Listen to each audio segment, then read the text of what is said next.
It's the first week of August and our cucumber plants are dying. The plants are getting diseases, the leaves are turning yellow, and what few cucumbers we do have are being attacked by worms. Cucumber season is coming to an end. Total nonsense. First cucumber season may be coming to an end, but second cucumber season has only just begun. And on today's video, I'm going to show you why you should be starting brand new cucumber plants right now and how you can be harvesting cucumbers all the way until frost. If you're new to the channel, please subscribe, hit the bell for notifications, and check out my Amazon store and Spreadshop links in the video description for everything I use in my garden and awesome custom apparel and gear. One of the biggest mistakes gardeners make is they treat all warm weather crops the same. Namely, they treat cucumbers just like they treat tomatoes. Getting a tomato to fruit is a fairly arduous process if you start them from seed, because it takes 1 to 2 weeks for them to germinate. Then you have to nurse the seedlings for about another 6 weeks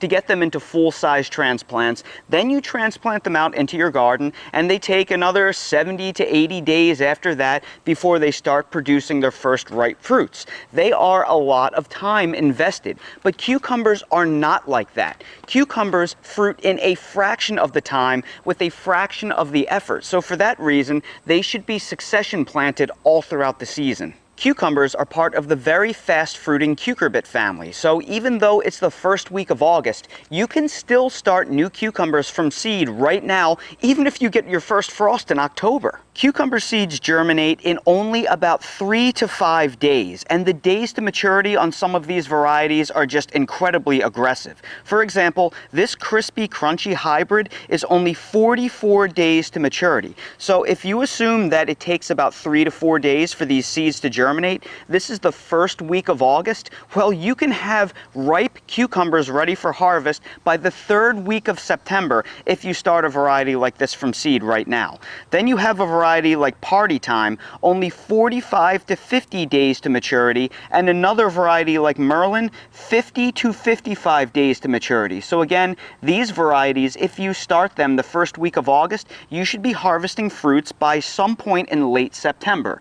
This variety, H19 Little Leaf, is a little bit longer duration of 62 days to maturity. However, once again, if you start them from seed right now, you should be harvesting those fruits in early October. So if you're like me and your cucumber production is winding down because you've hit the peak heat of the summer and insect pressure, heat pressure, and disease pressure is off the charts, don't worry. If you don't see frost until October, there is more than enough time to start another crop of cucumbers. And if you're like me and you don't see frost until November or later, there may be time for 2 entire new waves of cucumbers. And that is precisely what I'm doing. Here I have some seedlings that I started about 3 weeks ago. I have a full-size cucumber variety called Merlin right here, and a small dwarfing pickling cucumber called H19 Little Leaf right here. So these are the kind of results that you can expect to see 3 to 4 weeks after you sow a seed in transplant trays indoors. So those beautiful plants are going to be transplanted right now, and then I'm going to start another crop right behind them for me to put in another 3 weeks. But that begs the question, do I have to start my cucumbers as transplants, or can I just direct sow them into my garden? And I think that depends on your situation. If you still have a lot of insect pests in your garden and a lot of disease pressure because your frost date isn't until November or December, you may want to start them indoors as transplants underneath grow lights first. That way you can guarantee that in 3 to 4 weeks you are putting out pristine, unharmed, undamaged by any disease or pest transplants out into your garden. If you see a frost date in October and you can already tell that your temperatures are starting to cool down and the worm pressure and the insect pressure, they're on the backslide of the season, well then you can also consider direct sowing them into your garden right now and saving yourself a step, because by the time they germinate and they get large enough that they start flowering and fruiting, your worms, your caterpillars, your downy mildew and all those types of diseases, they're largely going away for the season. So because of where I live here on the southeastern coast of North Carolina, we still have a lot of pests and diseases, and we're heading into our tropical humidity season. I'm starting mine indoors, but if you're in a cooler location, you can probably direct sow them. But whether you decide to directly sow the seeds into your garden or start them indoors in seed cell trays, the procedure is going to be the same. In these seed cell trays, I have some potting mix that I actually baked in the oven to kill any fungus gnat eggs that was in it and allowed it to cool completely. If you are going to direct sow your plants in your garden, just pretend that this is your standard garden soil. So no matter what we decide to do, we are going to use a procedure called overseeding. And overseeding simply means planting more than one individual seed per plant space. And the reason why we want to do that is because seeds don't have 100% germination. So with less expensive seed, I like to place 2 seeds per seed cell, but because a lot of these are more expensive F1 hybrids, I'm going to do 1.5 seeds per seed cell. So I have 2 Merlin cucumbers going in here. We'll put 2 in this one and 1 in that one. That way, if 2 germinate here and nothing germinates there, I'll just split this seed cell in half, and that will give me 2 plants no matter how you slice it. Now we're going to take our party time variety, and we are going to do the exact same thing. We'll pull out 2 seeds. And by the way, for any of these seeds, I'll place links down in the video description for your convenience if you would like these exact varieties. All of these varieties are parthenocarpic, which means they don't need pollination to set fruit and hold to maturity. So if you find that pollinator activity decreases in the late summer and fall, these are perfect varieties to choose because they don't need pollination to hold their fruit. And if you still have insect pests, you can actually start these plants underneath insect netting in total isolation away from pests because you don't need the pollination. Then we are going to take these and bury them all about 1/2 inch inside the garden soil. And what I like using to do this is a chopstick.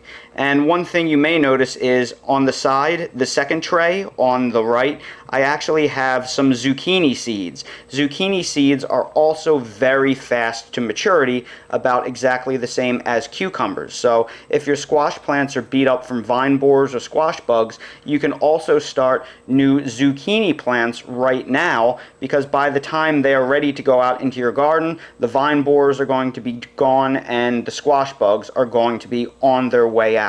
So zucchini, also another little cheat code, plant another crop of zucchini in the late winter, because that is going to give you a nice late crop when the bugs are no longer around. So now we have all of our seeds planted, and I'm simply going to water them in very well. And then once the water settles down and compacts the soil, I'm going to bring them upstairs to my seedling heat mat underneath my grow lights, which I have set to about 83 degrees Fahrenheit. And these should start germinating in only about 3 to 4 days, with full germination around 5 days. Then after your seedlings germinate, in about 3 weeks, you'll have a nice strong cucumber vine that's ready for transplant. Now I'm going to show you how to transplant a cucumber vine. So here I have a raised garden bed that I amended a few days ago with some cow manure compost that has been fully composted and is odorless. I am also going to supplement that with an organic fertilizer blend that I've showed you how to use in the past.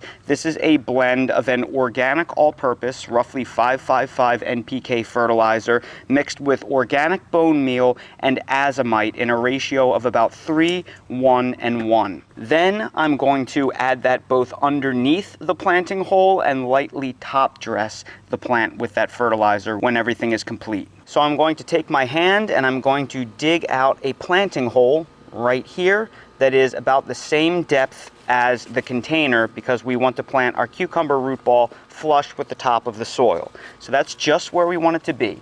We're going to take our hands, we're going to flip the container upside down and lightly press it until it lets go. And we have a perfect root ball right there that is not overdeveloped and choked out.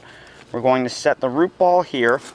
We're going to add a tablespoon and a half of our all-purpose fertilizer blend. We are going to set the root ball and orient the plant in such a way that I can trellis them up these little cables that I have set here. And then we are just going to backfill around that cucumber plant. And it really is that simple, folks. I'm going to add about 1 more tablespoon of organic fertilizer right on top. and we're going to lightly press everything down so we remove all the air pockets from the soil. I'm also going to give that cucumber plant that I just planted a little bit of water-soluble fertilizer, because while the granular organics are going to take a while to break down and trickle feed that plant over time, these water-soluble fertilizers are immediately bioavailable, so it will feed the plant immediately and help it get over transplant shock. So the first thing I'm going to put in my watering can is some Alaska fish fertilizer, which is my favorite of the organic water-soluble fertilizers. It's basically made out of ground up concentrated fish that's been fermented. So we'll put about 3 tablespoons in that watering can. Then I'm going to add some of my favorite water-soluble fertilizer blend. And this is a mix of water-soluble 20-20-20 and azomite. I've showed you how to make this in the past. I'll link to a video both above and down in the video description that will show you how to make it. But this is a 2-gallon watering can. I'm going to add about 1.5 tablespoons to that. So when I add together this 20-20-20 and azomite and the fish fertilizer, that's going to balance everything out to basically a 1 tablespoon per gallon concentration. Then I'm going to fill up this watering can with this mix, and I'm going to make sure I stir it very, very well. And then I'm going to apply it to my raised bed, which I also have a small melon and some pepper plants growing in. So I'm basically going to give this raised bed the entire watering can. Now, the last thing we're going to do is trellis our cucumber plant, and there are many different ways that you can do this. You can trellis it up a welded wire fence, a cattle panel. It doesn't really matter as long as you keep it off the ground so the fruits don't sit on the ground and the pests attack fruits.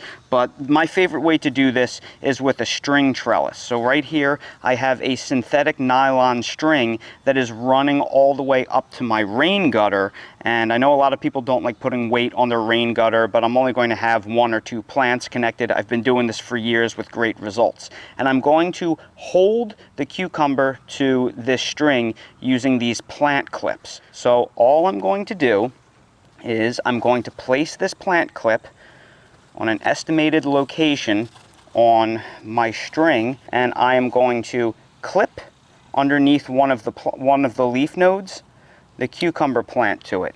Then I'm going to take the cucumber plant, I'm going to gently wind it around the string, and I'm going to take another plant clip and hook it right underneath a node. And that is going to get the cucumber plant started trellising its way up the string. And then every 6 to 12 inches or so, I am just going to add another one of these plant clips to give it support. And at different nodes, it's going to spawn off and send additional main stems. They're going to lateral over to other strings, and I'm just going to follow the same exact procedure where I can clip a clip onto that string, and it will hold the new plant node that will then become another main stem. And that's really all you need to do. If you are looking for some inspiration on how to trellis your various plants, I'll also link to a playlist both above and down in the video description that will show you every possible way that you could trellis your plants. I have made dozens of videos over the years, so there is tons of inspiration that you can find that works for you.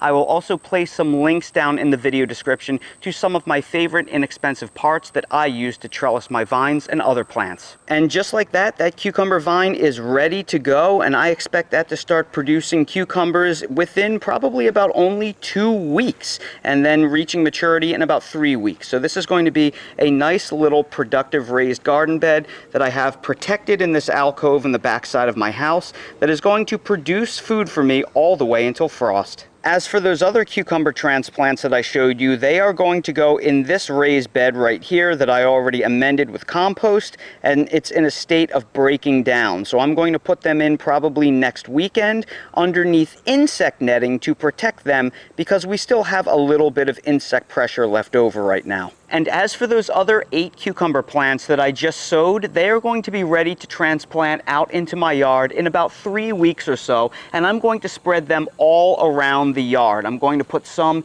in my raised garden beds, and I'm also going to stick some in my container garden. So I'm going to remove a lot of these old, dying vines right now, and I'm going to basically let this area sit, and this will alleviate any residual pest pressure once I get these dying vines out of here. I'll add about an inch or so of compost to these grow bags, and in 3 weeks when those transplants are ready, they will go into the bags and out in my garden. So please, don't be tricked into thinking cucumber season is over. It has only just begun. We're only done the first half of cucumber season. We still have a whole second half of the season to go. For most of us, there are still a solid 2.5 to 3 months of cucumber production that is left in our garden. So if your cucumber plants are looking pretty ragged, don't worry. Start new seed just like I showed you in this video. You still have plenty of time to do so, but get a move on because cucumbers do start getting sensitive to cool nights. So don't delay. Sow that seed today, either directly out in the garden or in transplant trays like I showed you, and you should have cucumber production actively picking them in only about 45 to 60 days. So everybody, I sure hope you found this video helpful. If you did, please make sure to hit that like button, subscribe to the channel, and please ring the notification bell so you're notified when I release more videos like these. Again, for any of the seeds or any of the items that I featured in this video, I placed direct links down in the video description for your convenience. For everything I use in real life in my yard and garden, that is all linked in my Amazon storefront. So expand the video description, click on the Amazon storefront link, and you will see everything that I use in real life. And while you're down there, please consider checking out my spread shop for custom merch if you want to support my channel. Thank you all so much for watching, and I hope to see all of you again on the next video. This is what my life has become.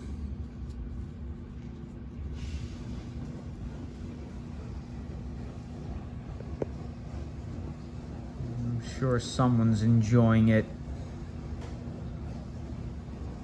The best seat in the house.